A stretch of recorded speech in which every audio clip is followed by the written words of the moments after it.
esperava. Mas, antes de tudo, parabenizar a Sara, né, pelo evento.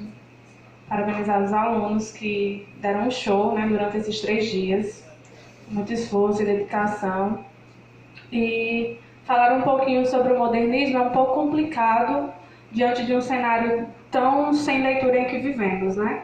Principalmente para os alunos das segundas séries e dos primeiros anos que ainda não tiveram esse contato com os estudos acerca do modernismo. Então a gente precisa retomar um pouquinho, né, o que foram as outras escolas literárias. João Kleber tocou num ponto importante que, para entendermos a literatura, a gente precisa entender o nosso contexto histórico. Desde o romantismo, os autores brasileiros eles já estavam tentando criar uma literatura nossa, uma literatura que fosse totalmente brasileira. Mas aí, devido a algumas dificuldades, devido às influências dos portugueses que ainda estavam muito fortes aqui no Brasil, a gente percebe que isso só foi ser efetivo dentro do modernismo. E para entender o que foi o modernismo, a gente precisa primeiro entender essa palavra, né? Quando a gente pensa em algo moderno, a gente pensa em algo novo. E para aquela época, chegaram alguns autores revolucionários como Oswald de Andrade, Mário de Andrade, Tarsila do Amaral e tantos outros que tinham contato com uma literatura europeia, que apesar de eles estarem tentando criar uma literatura brasileira, essa literatura brasileira ela só foi ser efetivada devido a esses outros profissionais lá da Europa que influenciaram 100% os nossos autores para trazer o que no Brasil poderia ser revolucionado. E aí, esses autores elitizados, que eu costumo dizer para os meninos, né? Oswald era revolucionário, mas era da elite, era rico e pôde estudar na Europa. Então se deparou aí com as vanguardas europeias, que foram movimentos que estavam aí revolucionando, né? Estavam à frente de uma literatura, de uma arte que ainda não existia. E trazer isso para o Brasil foi realmente impactante.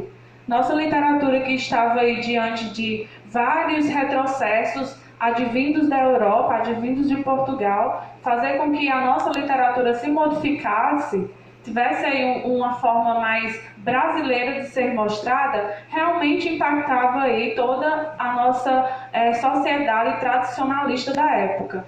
Então, com o modernismo, a gente pôde perceber que os autores eles queriam exatamente modificar tudo isso, fazer com que essa literatura brasileira fosse realmente brasileira. Então, isso precisaria começar a partir de alguns personagens que ainda não estavam na literatura. Quem aqui leu Dom Casmurro, leu Iracema, leu até outras obras importantes, percebem que os personagens eram personagens com características europeias, não eram personagens propriamente brasileiros. Só então, no modernismo, a gente vai se deparar com personagens que sofriam, que tinham problemas sociais, que passavam por uma seca, que passavam por fome. Isso foi trazido a partir dessa vontade de mudança. Quando a gente se depara, então, com autores como Graciliano, como Raquel de Queiroz, que vem fazer uma abordagem de personagens marginalizados, nós estamos nos deparando com um Brasil que tem problemas, um Brasil que sofre. E aí essa literatura veio realmente mostrar para nós brasileiros que a gente precisa estar atento. É uma literatura crítica, uma literatura reflexiva, que mostra que o Brasil não é apenas um país que foi, como eu posso dizer, que sofreu toda essa influência da Europa, mas que acima de tudo que já tem os seus problemas aqui do nosso país. Então buscar isso, mostrar isso na literatura foi muito importante para nós brasileiros. Entender que o Brasil possui problemas, possui deficiências e que precisa ser mostrado